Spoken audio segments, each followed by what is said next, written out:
It's now no longer the San Diego Chargers, but the LA Chargers. It's now no longer the Oakland Raiders. It's now the Las Vegas Raiders. If somehow you've been hiding in a cave, shouldn't we first react to that? That's a big one. What do we think, Frelund?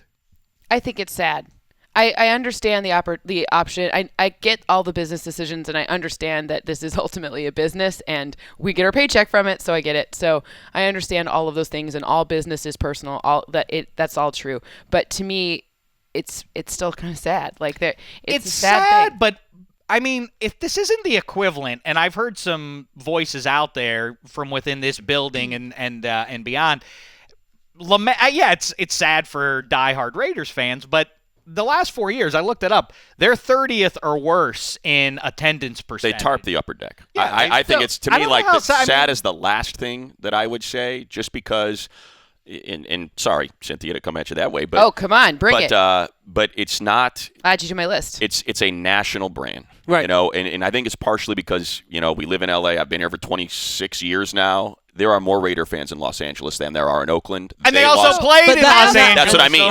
So what I'm saying is they lost their team to Oakland. They have remained dedicated, diehard Raider fans. As someone that calls games, that's Southwest Airline. You take a Southwest from LAX, from Santa Ana, from Ontario, it's a Raider shuttle. Right. So when a team moves out of your market, it doesn't really affect the dedicated fan base because they'll go find you and they'll go to Vegas. Except for San Diego. I don't think it's as sad as the Chargers moving out of San Diego, where I don't think they are going to be traveling up to LA to watch. I disagree with that. There'll be some, but there'll be a lot fewer than there will be Raiders fans going to Vegas. The one thing I didn't like about all of this is they seem to keep blaming the A's. Did you see all that? Like, this baseball just wouldn't get out of the way. The A's aren't the reason that they're moving.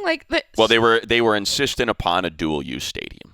They were not going to build. And look, I listened to that press conference from the mayor, though, and the night before she was like, from Oakland? Yeah, the Oakland mayor. She was like, I don't know. She was she was awesome. I was really impressed with how good of a speaker she was. And she was like, we haven't talked to the Raiders because we haven't talked. Like it was very clear that that wasn't the case. At least that's how my understanding is it's because any financial investment that was going to go into the Oakland Stadium meant that Mark Davis was going to have to give up a percentage of the team. It wasn't his money. It wasn't the city or the state's money. It was private investment, and they weren't just building a stadium to be used at maximum 12 days by the Raiders. Right. They wanted a piece of the team, and that was a non-starter. Understandable for someone that owns an asset that could be valued over $2 billion. I get it. I'm conflicted just from the fan perspective on this aspect of it. If you're an owner of a big time, popular, Big Four North American sports franchise, and yet you can't if you can't be competitive with the Yankees, I'm kind of like, well, then just sell your team then. Sell it for the greater good, but you're the owner of it. Mark Davis just made out. He made $750 million off of this.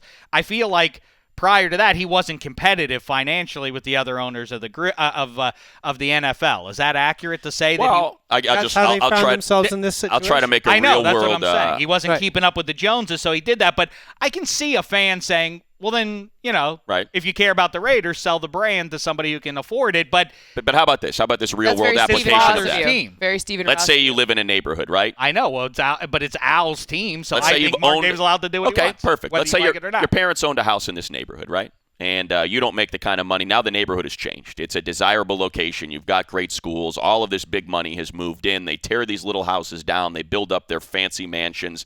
Their kids go to the great school. You now have this original house that still sits on the plot where your parents own it. When they passed away, they gave it to you. You live there.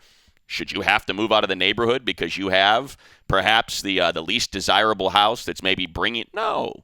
That's your asset. It's yours. You're not forced so we to sell agree. it. Me, so you, and the guy in Up, the old man in Up. Yes. I'm not moving. Exactly. I'm saying Mark Davis doesn't have to sell because he can't keep up. I mean, that's his asset, and it continues to increase. The only way he cashes in on it is if he decides to sell.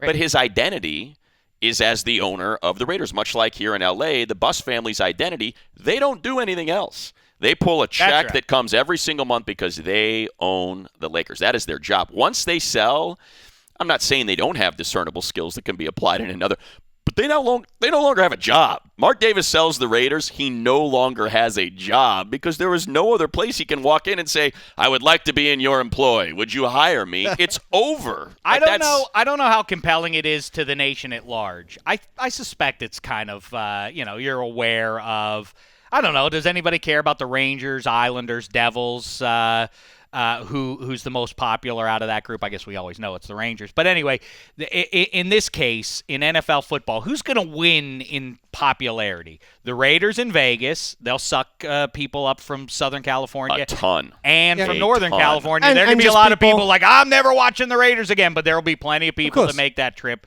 And just because, like Money says, they're a national brand. It's not like the Chargers, where the Chargers fans were mostly entirely based in Southern California. The Raiders fans, you'll find them across the U.S. and across the globe. So who's the big loser? The Rams? Rams and the Chargers. And I think the Chargers are the biggest loser, and I think they were the Chargers, from the moment. I would disagree. People in, we've talked ad nauseum about the negative stereotype of the sports fan in Southern California. But I do think, like most markets, they like winners, and especially if they have no natural affinity for this team. If somebody moves into the market, you're not necessarily required to vibe to them emotionally.